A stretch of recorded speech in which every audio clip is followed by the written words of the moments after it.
अस्सलाम वालेकुम बेटा। अच्छा, यूनिट 8 केमिकल काइनेटिक्स। ये बेटा काफ़ी आसान यूनिट है।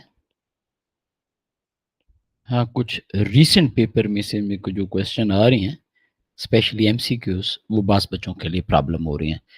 जैसे 2025 के पेपर के एमसीक्यूज था, जून 2025 पेपर 1 2 बस बच्चे उसमें कंफ्यूज थे।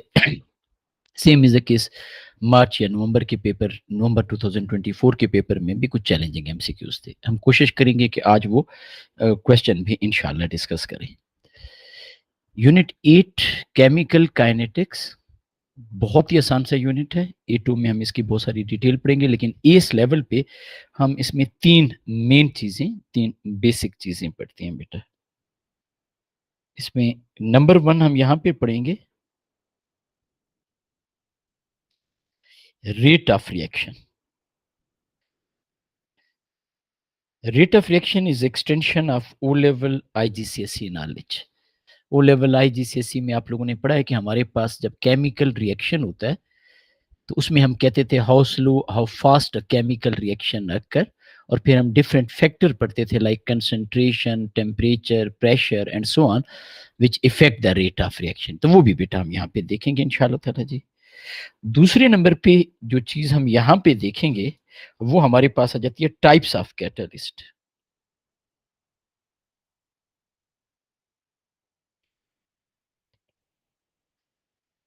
अच्छा बेटा, ओ लेवल आईजीसीएसई में आप लोग कैटलिस्ट के बारे में पढ़ती हैं और वहां पे नॉर्मली ये कंसेप्ट होता है कि catalyst decrease the activation energy. यहाँ पे हम थोड़ा सा डिटेल में देखेंगे कि catalyst in reality in actually it provide the alternative path for a chemical reaction with the lower activation energy.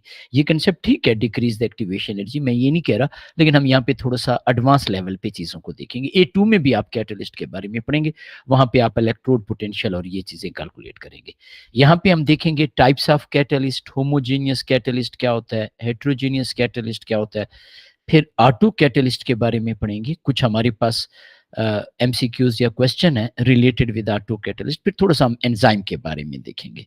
और इस यूनिट में one of the most most important thing जो कि कंपैरेटिवली एमसीक्यूज में ज्यादा क्वेश्चन इस यूनिट से इसी से आते हैं, पर थ्योरी में भी आ सकते हैं। थ्योरी में बल्कि आ भी चुका है अभी 2025 जून का जो पेपर था, one of the most recent paper, उसमें जो आपके सीनियर ने पेपर दिया है उसमें से बोल्ट्जमैन डिस्ट्रीब्यूशन एनर्जी से था। तो इसकी हम डिटेल पढ़ेंगे बेटा। ये हमारे पास क्या है,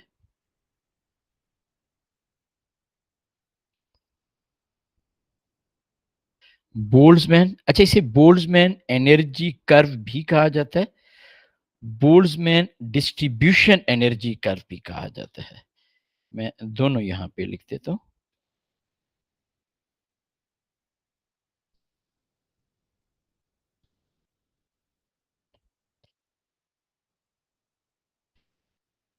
कोई ऐसा टेंशन वाली बात नहीं है, जो भी हमारे पास एग्जामिनर पूछे। ये बेसिकली बोल्ट्जमैन एनर्जी कर्व और बोल्ट्जमैन डिस्ट्रीब्यूशन एनर्जी कर्व, ये बेसिकली हमारे पास रेट ऑफ रिएक्शन को ही एक्सप्लेन करेगा, लेकिन बाय टू फैक्टर्स ओनली। एक बेटा हम कंसेंट उसकी बात करेंगे कैटलिस्ट की, और एक बेटा हम टेम्परेचर की। बोल्ट्जमैन डिस्ट्रीब्यूशन एनर्जी कर्व या बोल्ट्जमैन कर्व जब हम यूज करेंगे तो हम ये देखेंगे कि हमारे पास रेट ऑफ रिएक्शन कैसे इंक्रीज होता है by use of catalyst and by use of temperature. सिर्फ दो फैक्टर यहाँ पे हम एक्सप्लेन करते हैं। अब बेटा हम यहाँ पे इस टॉपिक को स्टार्ट करते हैं प्रॉपरली और स्टेप बाय स्टेप चीजें देखते हैं। अच्छा, सबसे पहले सॉरी, वो ओ लेवल आईजीसीएसई में हमें आपने पढ़ा होगा, लेकिन मैं यहाँ पे कोशिश करूंगा कि आपको दोबारा से बताऊं। एक तो बेटा आपको पता होना चाहिए कि व्हाट इज एक्टिवेशन एनर्जी। ये बेटा मैंने यूनिट 5 में भी आपको बताया था। एक्टिवेशन एनर्जी हमारे पास होती है minimum amount of energy required to convert reactant into product.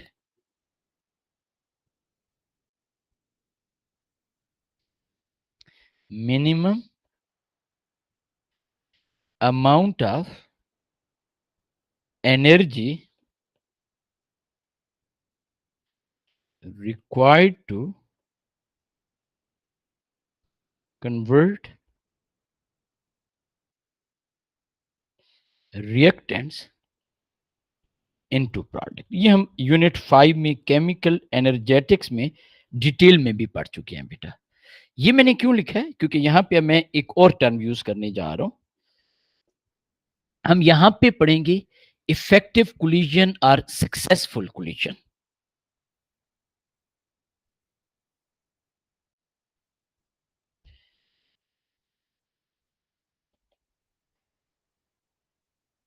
Effective collision और successful collisions.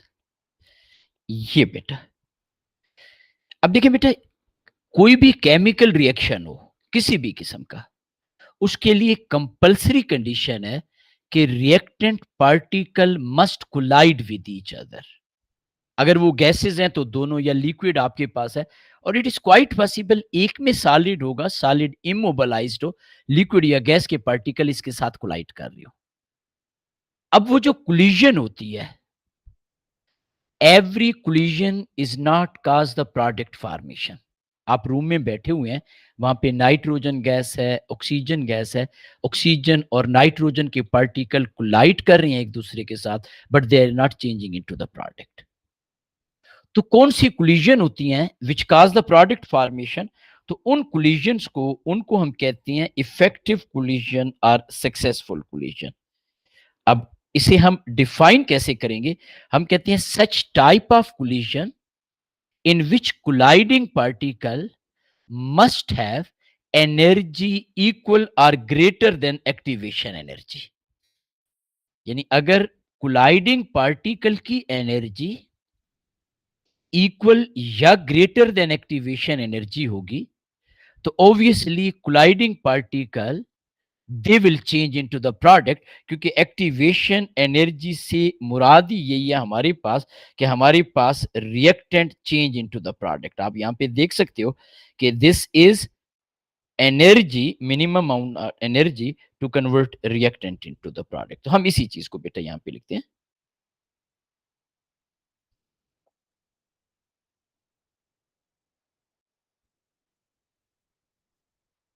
Such types of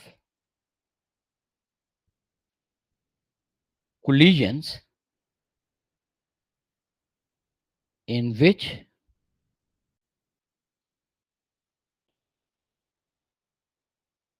colliding particles, in other word reactants आपके पास have energy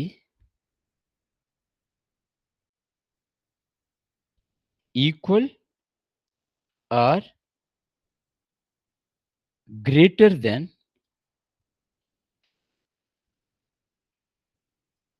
activation energy.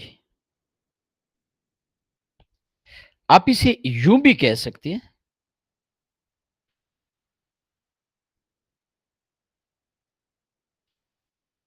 Such types of collision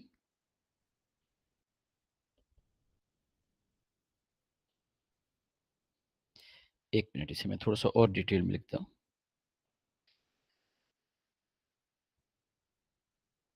between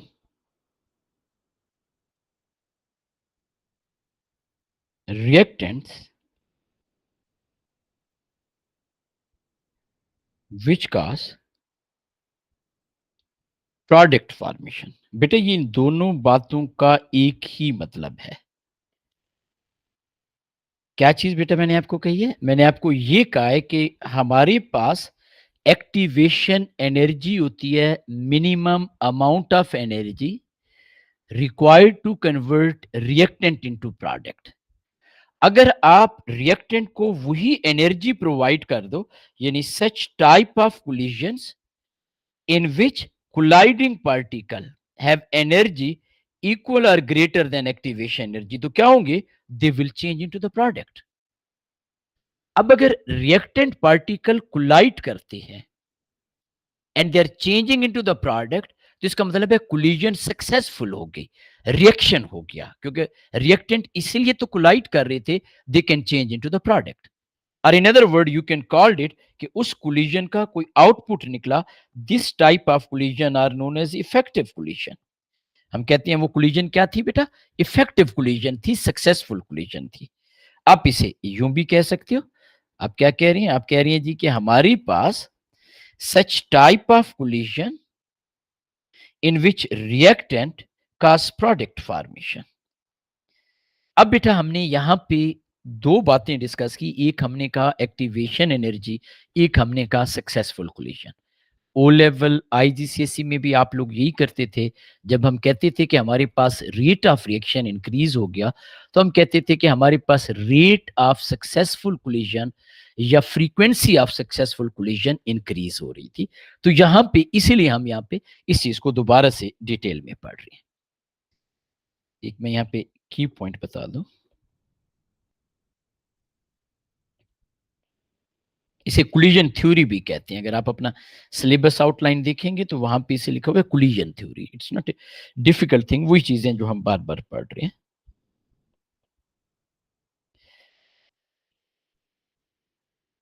for a chemical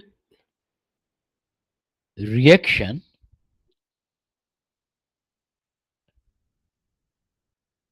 reactants must collide with each other.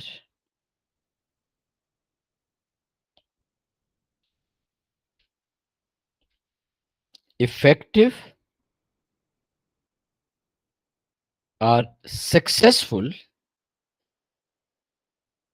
collisions cause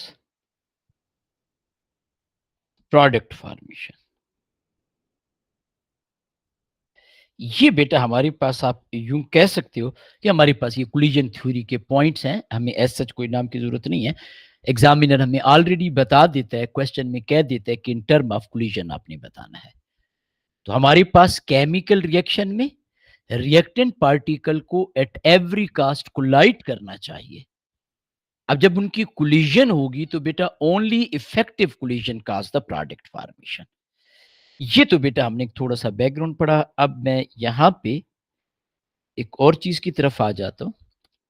when we were in O level और IGCSE और हम rate की बात करते थे, तो it was very easy to define the rate, how slow how fast a chemical reaction is occurring. लेकिन जब हम ए लेवल में आए हैं, तो ए लेवल में बेटा हमें प्रॉपरली उसकी डेफिनेशन का पता होना चाहिए।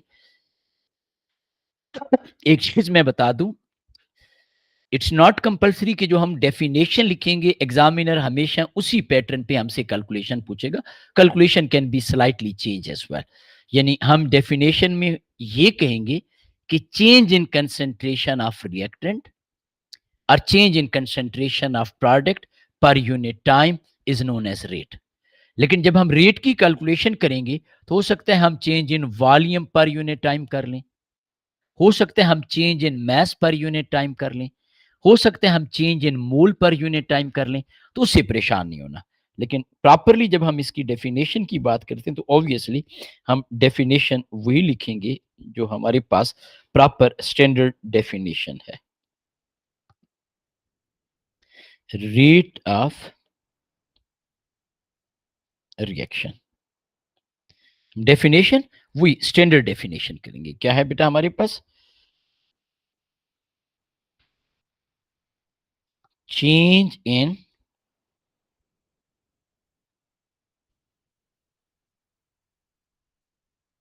concentration of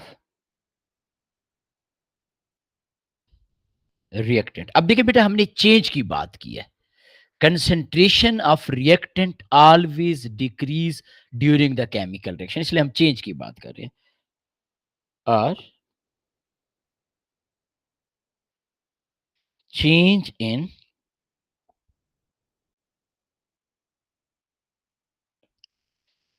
concentration of product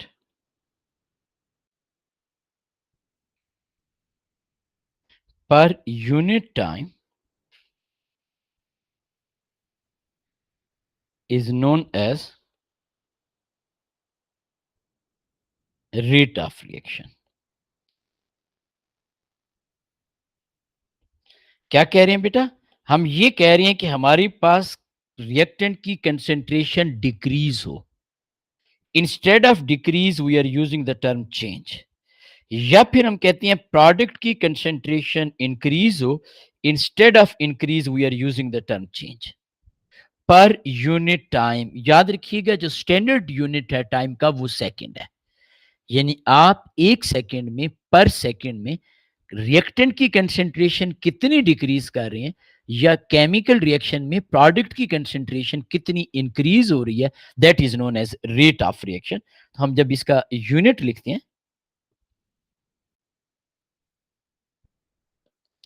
हम इसका जो प्रॉपर यूनिट है कंसेंट्रेशन का यूनिट होता है mole per DM cube, time का यूनिट है सेकंड। तो हम क्या कहते हैं, हमारे पास मोल पर डीएम क्यूब, ये किस चीज का यूनिट है बेटा? ये हमारे पास कंसेंट्रेशन है।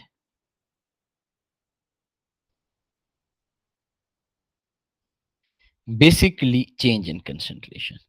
और ये बेटा आपके पास सेकंड, ये बेटा किस चीज का यूनिट है? ये हमारे पास टाइम का यूनिट है। यानी बेसिकली आप यहां पे ये कह रहे हो कि आपके पास change in concentration over time, ये बेटा आपके पास है। अब मैं एक चीज फिर से रिपीट कर दूं, when we are defining rate of reaction, तो हम यहां पे कंसेंट्रेशन की बात करते हैं। When we are defining rate of reaction, हम यहां पे टाइम को सेकंड में ले रहे होते हैं। लेकिन हमारे पास बहुत सारे ऐसे क्वेश्चन हैं जहां पे चेंज जो है वो कंसेंट्रेशन के बजाय वॉल्यूम में भी हो सकता है, मोल में हो सकता है, मैस में हो सकता है। टाइम एग्जामिनर हमें मिनट में भी कह सकता है, सेकंड में भी कह सकता है। आपने परेशान नहीं होना। क्या कहा बेटा मैंने आपको? मैं यहां पे लिख देता हूं ताकि आपको प्रॉब्लम ना हो। एग्जाम हिंट,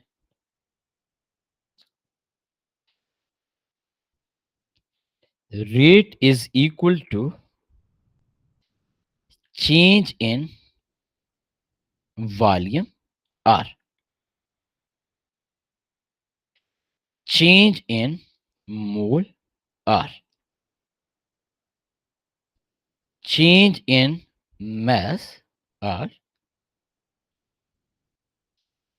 change in, आपके पास जो प्रॉपर डेफिनेशन है, concentration divided by time। और हम यहां पे दोबारा से लिख देते हैं, टाइम मे बी इन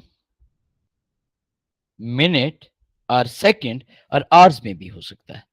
तो देखो बेटा हमारे पास, आपने ये नहीं है कि एग्जामिनर आपने से जब रेट के बारे में पूछेगा तो आपने at every cost rate of reaction को change in concentration divided by time in second करना है। It's not compulsory. हो सकता है कोई गैस प्रोड्यूस हो रही हो, वहां पे जो चेंज है वो हम वॉल्यूम की ले लें जी, कि हमारे पास शुरू में इतना वॉल्यूम था, राइट नो इतना वॉल्यूम है। हो सकता है हम चेंज मोल की ले लें कि शुरू में हमारे पास इतने मोल थे, राइट नो इतने मोल है। हो सकता है हम चेंज मैस में ले लें। याद है जब आपके पास कोई गैस प्रोड्यूस होती है तो मैस डिक्रीज होता है। हमारे पास अगर फ्लास्क ऊपर से ओपन हो या उसके ऊपर कार्टन वूल रखा हो तो हम गैस रिलीज हो गई, मैस डिक्रीज हो गया हम वो। और हो सकता है हम चेंज इन कंसेंट्रेशन ही ले लें। So change can be anything. Change can be change in volume, gas syringe से आपने इनिशियल और फाइनल वॉल्यूम कैलकुलेट किया। मोल में हो सकता है, मैस में हो सकता है, कंसेंट्रेशन में, और टाइम भी एएस लेवल पे वो मिनट में भी हो सकता है, सेकंड में भी हो सकता है, आपके पास किसी भी चीज में हो सकता है। अब बेटा मैं सिर्फ इसी एग्जाम हिंट को पहले एक्सप्लेन करूंगा, फिर बेटा उसके बाद हम आगे चलते हैं जी। फिर एक फैक्टर आज हम डिस्कस करेंगे, only one factor which is concentration. लेकिन I really want to discuss कि हमारे पास इसका एग्जाम हिंट क्या है जी बेटा, ताकि आपको प्रॉब्लम ना हो इंशाअल्लाह ताला जी। ठीक है, इस एग्जाम हिंट के लिए हम लोग यहाँ पे सबसे पहले क्वेश्चन देखेंगे बेटा जी। ये बेटा हमारे पास मार्च 2025 के पेपर का क्वेश्चन है, क्वेश्चन नंबर 9। मैं यहाँ पे आपको पेपर दिखा दूं ताकि आप उसकी स्क्रीनशॉट भी बना लें बेटा। फरवरी मार्च 2025, ठीक है, one of the recent paper. By the way ये भी इसी टॉपिक से रिलेटेड है, वो हम आगे देखेंगे। अभी हम लोग यहाँ पे क्वेश्चन नंबर 9 देख रहे हैं।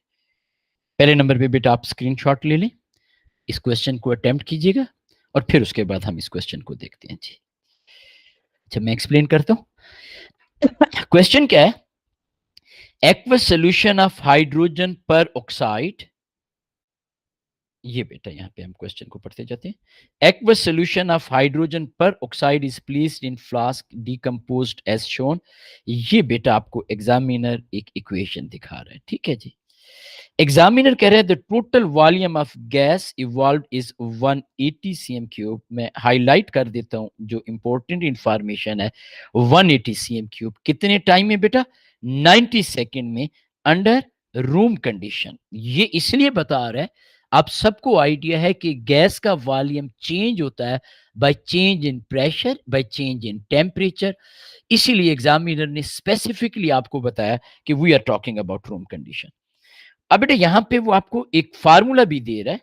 फार्मूला क्या दे रहा है? एग्जामिनर हमें ये कह रहा है कि हमारे पास rate is equal to change in mole of hydrogen peroxide divided by time. किसके मोल बेटा? हाइड्रोजन पर ऑक्साइड के divide by this. What is the average rate of reaction? याद रखें, मेजॉरिटी केमिकल रिएक्शन में शुरू में reaction fast होता है, with the passage of time reaction rate decrease होता जाता है और फाइनली आपके पास ऑब्वियसली फिनिश हो जाता है। I use the word majority. A level में आप आएंगे, जीरो ऑर्डर में रेट जो होता है उसके ऊपर कोई इफेक्ट नहीं होता, वो खैर बात की बात है, लेकिन मैंने शुरू से आपको एक प्रॉपर टेक्निकल चीज बता दी। आपने रेट किस में डिटरमिन करना है बेटा? एग्जामिनर आपको बता भी रहा है, क्या बता रहा है? मोल पर मिनट। अब देखिए ना, मैंने आपको कहा था कि रेट जो है वो चेंज इन मोल पर यूनिट टाइम भी हो सकता है, और टाइम का यूनिट भी मिनट भी हो सकता है, सेकंड भी हो सकता है। तो आप यहाँ पे आपके सामने एक एग्जांपल है। अब बेटा जब हम इस क्वेश्चन को करेंगे तो हमने यहाँ पे देखना है चेंज इन मोल। एक मिनट में से हटा देता हूँ, इसी इसी पे हमने हाईलाइट करना है। एग्जामिनर हमें कह रहे हैं कि आपने बताना है change in mole of hydrogen पर ऑक्साइड ओवर दिस। तो हमने हाइड्रोजन पर ऑक्साइड के मोल जो है वो फाइंड करने हैं। हमारे पास वॉल्यूम गिवन है ऑक्सीजन का रूम टेम्परेचर के ऊपर। आप सबको आइडिया है कि रूम टेम्परेचर के ऊपर, जिसे हम ओ लेवल आईजीसीएसई में पढ़ते थे आरटीपी, 1 मोल का वॉल्यूम होता है 24 डेसीमीटर क्यूब या 24,000 सीएम क्यूब।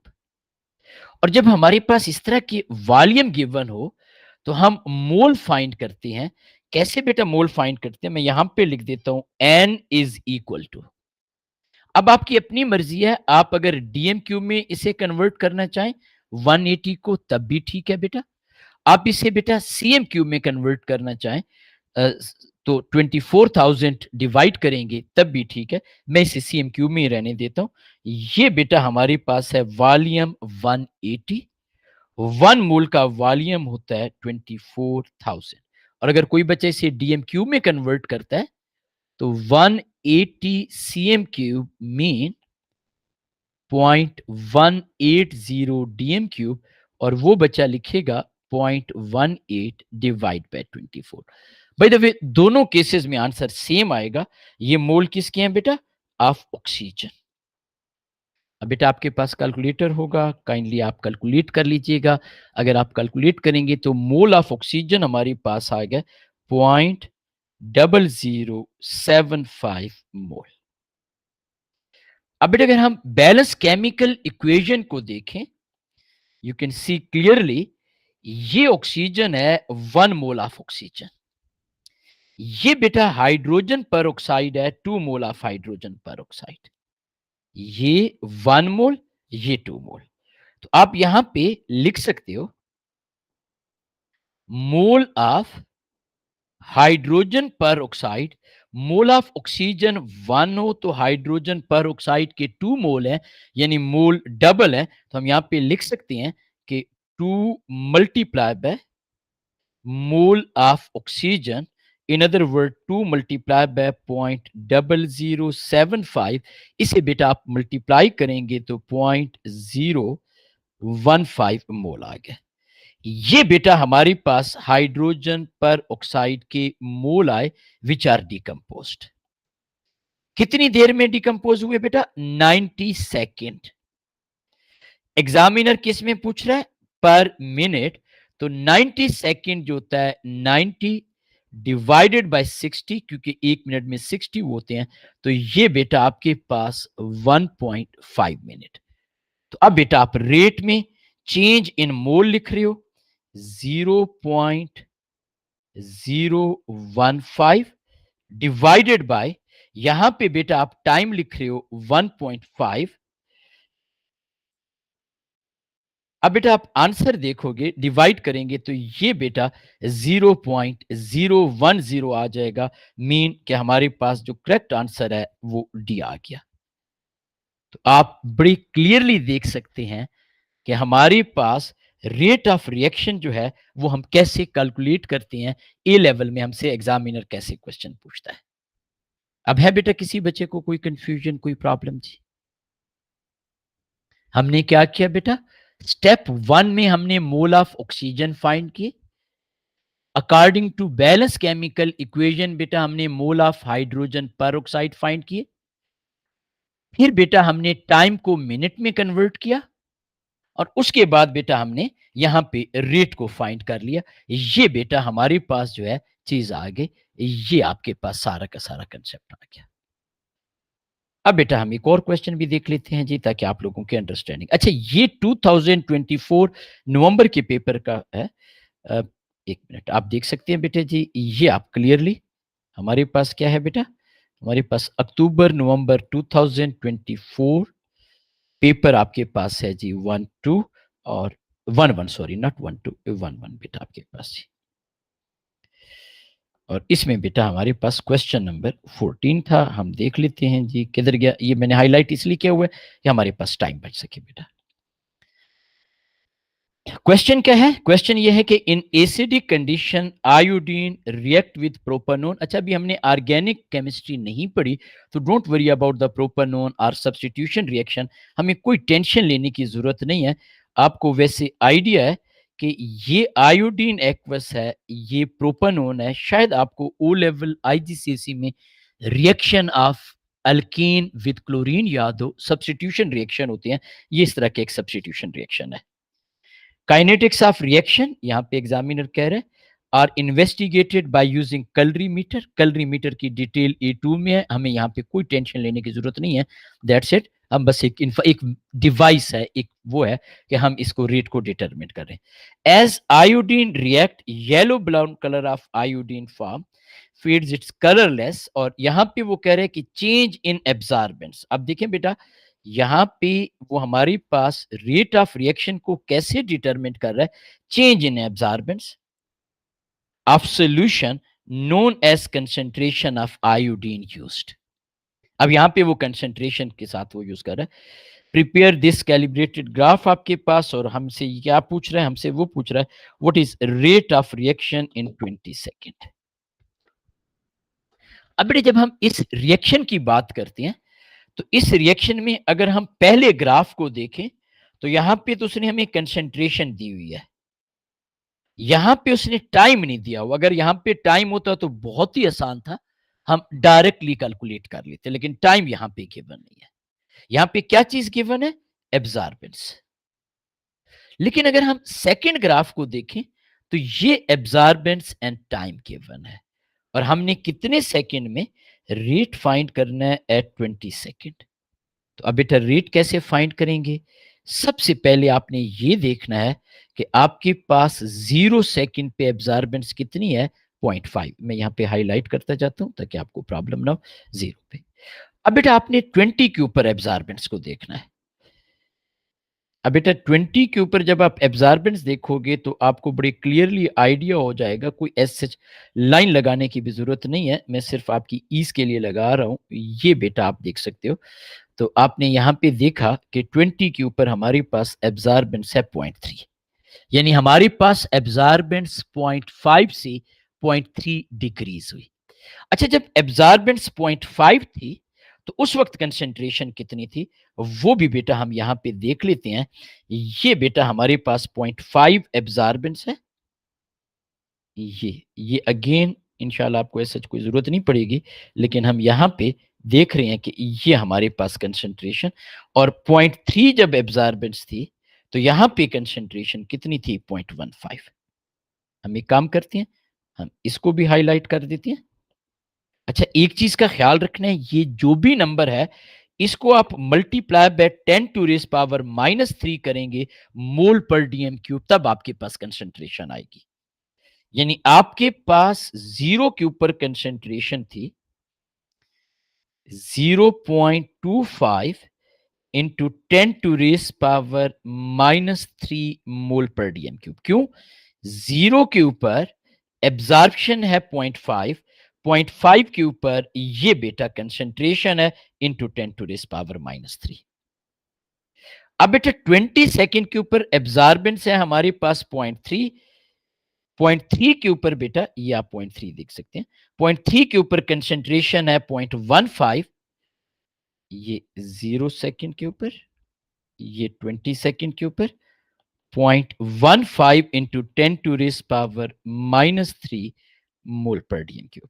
तो बेटा आप यहां पे बहुत इजीली फाइंड कर सकते हैं चेंज इन कंसंट्रेशन। तो आपको पता है 0.25 में से 0.15 माइनस करेंगे तो 0.10 इंटू 10⁻³ और you can write 1.00 into 10⁻⁻4 mole per DM cube. Time बेटा हमारे पास कितना है, 20 सेकेंड। अब बेटा रेट क्या होगा हमारे पास, चेंज इन कंसंट्रेशन, मैं एक मिनट यहां पे लिख देता हूं ताकि आप लोगों को प्रॉब्लम ना हो। Rate is equal to change in concentration divided by time. Change in concentration है 1.00 इंटू 10⁻⁻4। टाइम बेटा आपके पास 20 सेकेंड है। इसे बेटा आप कैलकुलेट करेंगे तो आपके पास आ जाएगा 5 इंटू 10⁻⁻6। ये बेटा आप कैलकुलेटर से कैलकुलेट कर सकते हैं, 5 इंटू 10। और यूनिट इसका क्या होगा, कंसंट्रेशन का यूनिट है मोल पर डीएम क्यूब और टाइम का यूनिट है सेकेंड। तो ये बेटा आपके पास आंसर आ गया, ए इज आवर आंसर। आप देख सकते हो 5 इंटू 10⁻⁻10 पर सेकेंड। तो क्या हुआ बेटा, थोड़ा सा आप दोबारा इसको देखिएगा ताकि मैं आपको क्विकली समरी बता दूं। हुआ ये कि इन दिस क्वेश्चन एग्जामिनर हमें दो तरह के ग्राफ दे रहा है। इन वन ग्राफ एग्जामिनर हमें प्रोवाइड कर रहा है concentration of iodine and absorbance. Second में बेटा एब्जॉर्बेंस और टाइम। हमने 20 सेकंड के बाद रेट देखना है। जीरो पे हमारे पास एब्जॉर्बेंस 0.5 है, 0.5 के ऊपर कंसंट्रेशन 0.25 है, 20 के ऊपर बेटा एब्जॉर्बेंस 0.3 है, 0.3 के ऊपर कंसंट्रेशन 0.15 है। याद रखें जो भी आंसर होगा इंटू 10⁻³ भी करेंगे। तो ये बेटा जीरो के ऊपर कंसंट्रेशन, ये 20 के ऊपर कंसंट्रेशन, ये हमने चेंज इन कंसंट्रेशन फाइंड की। टाइम 20 सेकेंड है और हमने यहां पे रेट फाइंड किया, change in concentration over time which is 5 into 10⁻³ mole per dm cube per second. In other word, answer is A. अब है किसी बच्चे को कंफ्यूजन, कोई प्रॉब्लम जी? अब मैं यहां पे एक और क्वेश्चन आपको बताता हूं। अच्छा, this is one of the most recent paper question. आप देख सकते हो कि ये हमारे पास पेपर 1-2 है जो आपके सीनियर ने दिया मई जून 2020-25 का पेपर जी। इसमें भी क्वेश्चन नंबर 9 था related with rate of reaction. ये क्वेश्चन थोड़ा सा बच्चों के लिए चैलेंजिंग था क्योंकि इसमें अब इंफॉर्मेशन थोड़ी सी ज्यादा होगी और लिटिल बिट एक ट्रिक भी था। अभी एग्जामिनर रिपोर्ट तो नहीं है, लेकिन ऑब्वियसली जब एग्जामिनर रिपोर्ट आएगी तो हमें ऑल ओवर द वर्ल्ड भी रिस्पांस पता चलेगा। लेकिन मैं चूंकि 3 इंस्टीट्यूट में काम कर रहा हूँ, ओवरऑल जो मुझे फीडबैक मिलता है फ्रॉम माई क्लासेस वो यही है कि बच्चों के लिए ये ओवरऑल चैलेंजिंग क्वेश्चन था, not for everyone but for maximum student. आप बेटा इस क्वेश्चन को देख लीजिएगा, स्क्रीनशॉट बेशक ले लें, और अब मैं आपको ये क्वेश्चन बताता हूं बेटा। पहले हम इस क्वेश्चन को देखते हैं। अगेन हाइड्रोजन पर ऑक्साइड है, डिकम्पोज हो रहा है, oxygen in present catalyst, 50 cm cube of 0.5 mole per DM cube hydrogen पर ऑक्साइड। ये बेटा हमें कंसेंट्रेशन दे रहा है वन, और कंसेंट्रेशन एंड वॉल्यूम दोनों। 120 cm क्यूब ऑक्सीजन प्रोड्यूस हुआ इन 2 मिनट। अगेन एग्जामिनर स्पेसिफिकली बता रहा है आपके पास रूम टेम्परेचर है, what is rate of average decomposition for this. अब भी हम यहां पे रेट को चेंज इन कंसेंट्रेशन पर यूनिट टाइम करेंगे, टाइम यहां पे भी सेकंड है। इंपॉर्टेंट इंफॉर्मेशन, पहले नंबर पे उसने हमें वॉल्यूम दिया 50 cm क्यूब। हमें कोई शुरू में मोल फाइंड करने की जरूरत नहीं है, हमें उसने इसकी कंसेंट्रेशन बताई। अगेन हमें कोई टेंशन लेने की जरूरत नहीं है, ये बस हमारे पास एक इंफॉर्मेशन आ गई जी। हमें वो कह रहे हैं कि ऑक्सीजन गैस प्रोड्यूस हो रही है। अब अगर आप यहां पे देखें, इस क्वेश्चन में उसने कोई डिकम्पोजिशन ऑफ हाइड्रोजन पर की इक्वेशन नहीं दी। हाँ, डाटा दिया है वाटर और ऑक्सीजन में। तो बच्चे के पास ये स्किल होनी चाहिए कि उसे पता हो कि H2O2 लिक्विड जब डिकम्पोज होगा इट चेंज इनटू, एक minute, H2O water plus oxygen gas. आप बैलेंस करने के लिए 1/2 भी लिख सकती हैं। नॉर्मली हम यहां पे 2 यूज कर लेते हैं, 2, ताकि हमें एक प्रॉपरली पता हो कि हमारे पास 1 मोल ऑक्सीजन के लिए 2 मोल हाइड्रोजन पर ऑक्साइड रिक्वायर्ड है। क्या कहा बेटा मैंने? 1 मोल ऑक्सीजन के लिए 2 मोल हाइड्रोजन पर ऑक्साइड रिक्वायर्ड है। तो step 1, find the mole of oxygen. Again volume cm cube में गिवन है, 1 मोल का वॉल्यूम 24,000 होता है। तो आप सबसे पहले यहां पे मोल ऑफ ऑक्सीजन फाइंड करेंगे। ये हमने पहला पहला क्वेश्चन भी सी पैटर्न पे किया था। 120 डिवाइडेड बाय 24,000, क्योंकि 1 मोल का वॉल्यूम होता है 24,000 एट आरटीपी। तो आपके पास मोल ऑफ ऑक्सीजन है 0.005 मोल। अब बेटे जितने मोल ऑक्सीजन के बने as per balance chemical equation, उससे double mole hydrogen peroxide के डिकम्पोज हुए, यूज हुए। तो हम यहां पे लिख देते हैं mole of hydrogen peroxide decomposed. तो आप कहते हो 2 मल्टीप्लाई बाय 0.005 जो कि मोल ऑफ ऑक्सीजन है। तो ये बेटा हमारे पास 0.010 मोल आ गया। ये मोल बेटा हमारे पास डिकम्पोज हुए। अब याद रखिएगा, एग्जामिनर हमसे मोल पर यूनिट टाइम नहीं पूछ रहा। आपके पास जितनी भी ऑप्शन है वो मोल पर डीएम क्यूब की ऑप्शंस हैं। ये मोल डिकम्पोज हुए, वॉल्यूम, इसलिए वॉल्यूम अब इंपॉर्टेंट हो गया, 50 cm क्यूब है। तो हम यहां पे कंसेंट्रेशन फाइंड कर लेते हैं ताकि हमारे लिए आसानी हो। Concentration of hydrogen peroxide decomposed, ये सी से मुराद है कंसेंट्रेशन। आप सबको पता है कंसेंट्रेशन का फार्मूला होता है N/V। N number of mole जो बेटा हमारे पास यूज हुए 0.01। वॉल्यूम कंसेंट्रेशन के लिए हमेशा डीएम क्यूब में होता है। आपके पास यहां पे जो वॉल्यूम एग्जामिनर हमें दे रहा है वो दे रहा है 50 cm क्यूब, 50 डिवाइडेड बाय 1000, ताकि हम इसे डीएम क्यूब में कन्वर्ट कर सकें। ये बेटा 0.05 डीएम क्यूब आ गया। तो यहां पे बेटा आप 0.05 करेंगे तो ये बेटा आपके पास आ गया 0.2 मोल पर डीएम क्यूब। ये हमारे पास हाइड्रोजन पर ऑक्साइड की कंसेंट्रेशन जो यूज हुई। कैसे यूज हुई, हमें कैसे पता चला? हमने सबसे पहले मोल ऑफ ऑक्सीजन फाइंड किए, from mole of oxygen hydrogen peroxide के मोल फाइंड किए, वॉल्यूम हमारे पास अनचेंज रहेगा, हाइड्रोजन पेरोक्साइड वाटर में चेंज हो रहा है, तो हमने ये कहा ये कंसेंट्रेशन। ये कितनी देर में बेटा हमारे पास चेंज हुई है, यहाँ पे टाइम दिया हुआ है, if you look at the question carefully, 2 minute. 2 minute को हम कह सकते हैं 120 सेकेंड। तो हम यहां पे बेटा लिख देते हैं rate is equal to change in concentration over time 0.20 divided by 120। तो ये अगर आपके पास कैलकुलेटर है, आप कैलकुलेट करोगे 0.001666 समथिंग, इस तरीके से अगर आप इसे राउंड ऑफ करेंगे तो सी विल बी द आंसर।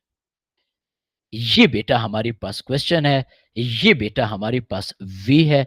आपको पता होना चाहिए कि ये हमने किस तरीके से किया है जी। ठीक हो गया। अब बेटा मैं क्विकली इसको रिवाइज करवा देता हूं ताकि आप लोगों को प्रॉब्लम ना हो। Look at the question carefully. हमने सबसे पहले ये किया कि हमारे पास ऑक्सीजन के कितने मोल प्रोड्यूस हुए, volume of oxygen divided by 24। Why 24? क्योंकि वॉल्यूम सीएम क्यू में गिवन है एंड 1 मोल का वॉल्यूम होता है 24,000, तो ये मोल ऑफ ऑक्सीजन। जितने ऑक्सीजन के मोल यूज हुए या बने, सॉरी, हाइड्रोजन पेरोक्साइड के मोल उसके ट्वाइस यूज होने चाहिए, हमने 2 से मल्टीप्लाई किया, हमारे पास 0.0100 मोल यूज हुए, 0.10 मोल ऑफ हाइड्रोजन पेरोक्साइड। वॉल्यूम कितना था? 50। कितनी कंसेंट्रेशन चेंज हुई हमारे पास? तो हमने यहां पे मोल डिवाइडेड बाय वॉल्यूम, यानी C concentration is equal to N over V, तो हम कहते हैं 0.20 mole per DM cube hydrogen peroxide decompose हुआ। रेट बेटा हम क्या कहते हैं? Change in concentration over time, 0.20 mole per DM cube, time 2 minute था, मीन 120 सेकेंड। तो ये आंसर आ गया, इसे बेटा हमने राउंड ऑफ किया, सी इज द आंसर। तो ये बेटा हमारे पास एक और आ गया रेट से रिलेटेड क्वेश्चन आपके पास जी। डन हो गया बेटा। अब ये बेटा मैंने आपको सिर्फ और सिर्फ रेट के बारे में समझाया। अब हम ज्यादा डिटेल में नहीं जाते, क्विकली मैंने आपको कहा था कि कंसंट्रेशन के बारे में भी हम थोड़ा बहुत लाजमी पढ़ेंगे। ठीक है, तो यहां पे हमारे पास हेडिंग है factor affecting on rate of reaction. बड़ी हम स्पीड में पढ़ेंगे बेटा, सिर्फ मैं पहले फैक्टर पे को आज पढ़ाऊंगा, बाकी इंशाल्लाह लेटर ऑन जी। Factors affecting rate of reaction. अब बेटा जब हम कहते हैं factor affecting rate of reaction, तो इसमें हम सबसे पहले फैक्टर की तरफ आ जाते हैं, कंसंट्रेशन। आप सबको पता है when we increase concentration, number of molecule per unit volume increase होगा। अब जब मॉलिक्यूल ज्यादा होंगे तो हमारे पास फ्रीक्वेंसी ऑफ कोलिजन ज्यादा होगी, इफेक्टिव कोलिजन ज्यादा होंगी, रेट ऑफ रिएक्शन ज्यादा होगा। तो यहां पे हम क्या लिखते हैं?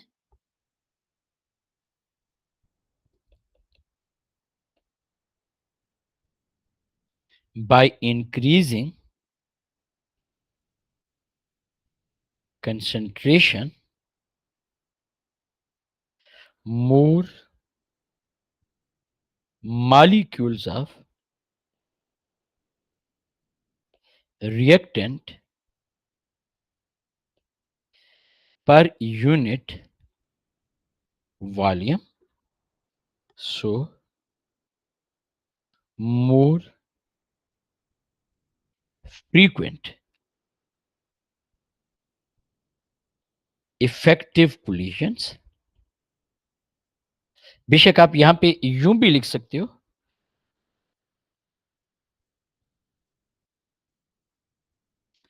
frequency of effective या successful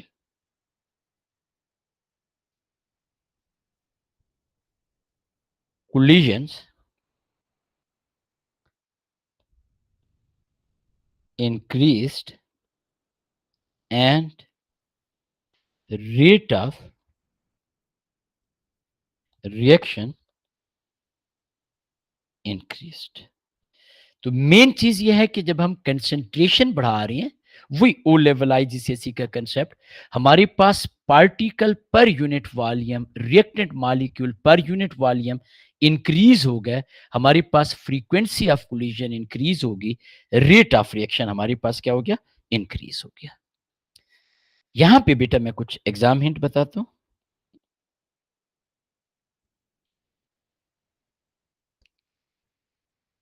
ये हम इससे रिलेटेड क्वेश्चन भी करेंगे। Number 1, amount of product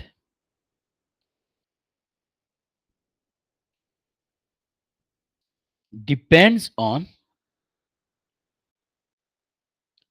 number of moles of limiting reactant. Number 2, rate of reaction is। अच्छा बेटा, हार्ड एंड फास्ट रूल नहीं है। मैंने पहले भी कहा था, हम ए लेवल में पढ़ेंगे, बाज ऐसे रिएक्शन होते हैं कंसंट्रेशन चेंज करने से रेट ऑफ रिएक्शन पे कोई फर्क नहीं पड़ता, उन्हें जीरो ऑर्डर कहते हैं। लेकिन कुछ ऐसे भी होंगे कंसंट्रेशन डबल करने से rate of reaction 4 time increase होता है। नॉर्मली ये जो चीज है, this is normally rate of reaction is directly proportional to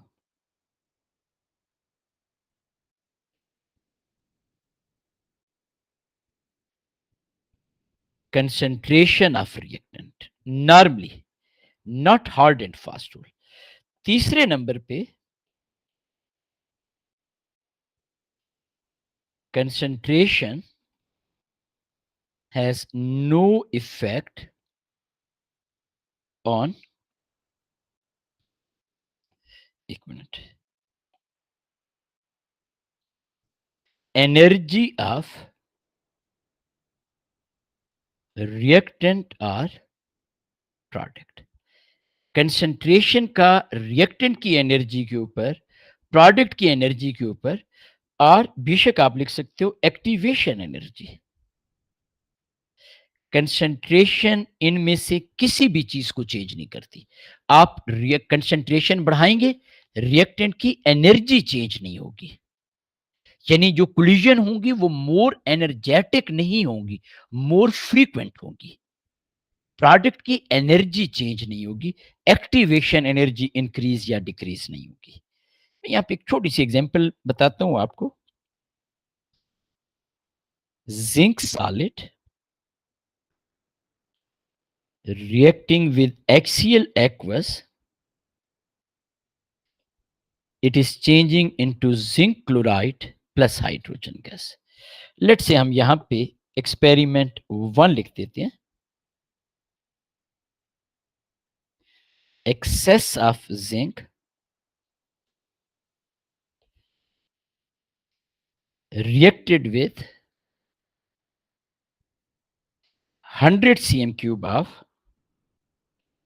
0.10 mole per DM cube HCl aqueous. ये बेटे इस तरह के क्वेश्चन ऑब्वियसली आप लोगों ने आईजीसीएसई में काफी ज्यादा किए हुए हैं, मैं आज उसकी डिटेल में नहीं जाऊंगा, सिर्फ एक जनरली आपके नोट्स प्रॉपरली हो जाएं, वो हम क्वेश्चन इनके इंशाल्लाह ताला करेंगे। यहां पे बेटा हम कह रहे हैं उसी तरीके से excess of zinc reacted with 200 cm cube of 0.05 mole per DM cube HCl aqueous. Normally ये होता है कि एग्जामिनर हमें किसी एक का ग्राफ दे देता है। लेट्स से हम यहां पे वॉल्यूम ऑफ हाइड्रोजन गैस लिख देते हैं, यहां पे हमने टाइम लिख दिया, और ये लेट्स से हम वैसे एक अज्यूम कर रहे हैं कि ये हमारे पास रेड कलर एक्सपेरिमेंट नंबर 1 के साथ आ गया। अब बेटा हम ब्लू कलर से लाइन बनाते हैं। अब दो चीजें हैं बेटा, पहले नंबर पे है रेट। अगर आप यहां पे देखें कंसंट्रेशन है हमारे पास 0.1 मोल पर डीएम क्यूब। यहां पे देखें तो कंसंट्रेशन हमारे पास है 0.05 मोल पर डीएम क्यूब। तो हम यहां पे पहले नंबर पे लिखेंगे experiment 2 is slower then experiment 1। क्यों बेटा स्लोअर है? मैंने यहां पे आपके सामने प्रॉपरली बता दिया कि कंसंट्रेशन चेंज है। दूसरे नंबर पे हम लिमिटिंग रिएक्टेंट के मोल देखेंगे। अमाउंट ऑफ प्रोडक्ट, मोल का फार्मूला होता है N is equal to CV, concentration है 0.10। इस वॉल्यूम को अगर आप डीएम क्यूब में कन्वर्ट करें, ये भी 0.10 आपके पास आ जाएगा, 1 इंटू 10⁻⁻² मोल। यहां पे बेटा आप नंबर ऑफ लिमिटिंग रिएक्टेंट के मोल देखें, CV 0.05 मल्टीप्लाई बाय 0.20, ये भी 1 इंटू 10⁻⁻²। अब बेटा दोनों की लिमिटिंग रिएक्टेंट के मोल सेम है, तो क्या होगी? हमारे पास चूंकि दोनों के मोल सेम है, तो हम यहां पे बड़ी क्लियरली लिख सकते हैं सेम अमाउंट ऑफ प्रोडक्ट। क्या लिखा बेटा हमने? हमने यहां पे लिखा सेम अमाउंट ऑफ प्रोडक्ट। क्यों बेटा सेम अमाउंट ऑफ प्रोडक्ट है? क्योंकि दोनों केसेस में लिमिटिंग रिएक्टेंट के मोल सेम है। तो एक्सपेरिमेंट 2 स्लो है, ज्यादा टाइम लगेगा, लेकिन अमाउंट ऑफ प्रोडक्ट सेम है। तो ये देखिए मैं ब्लू लाइन से बना रहा हूं, ये देखिएगा फाइनली, एक मिनट थोड़ा सा इस फाइनली को हमने मिलाना होता है। ये बेटा ये आपके पास बेशक वो आखिर में एक ही लाइन पे आ गया, ये आपके पास एक्सपेरिमेंट 2 आपके पास slower but same amount of product. तो ये बेटा था आज का हमारा टास्क, आज का हमारा गोल। इंशाल्लाह ताला कल हम लोग जो है फर्दर डिटेल में बाकी फैक्टर डिस्कस करेंगे, कैटलिस्ट डिस्कस करेंगे और एग्जाम क्वेश्चंस।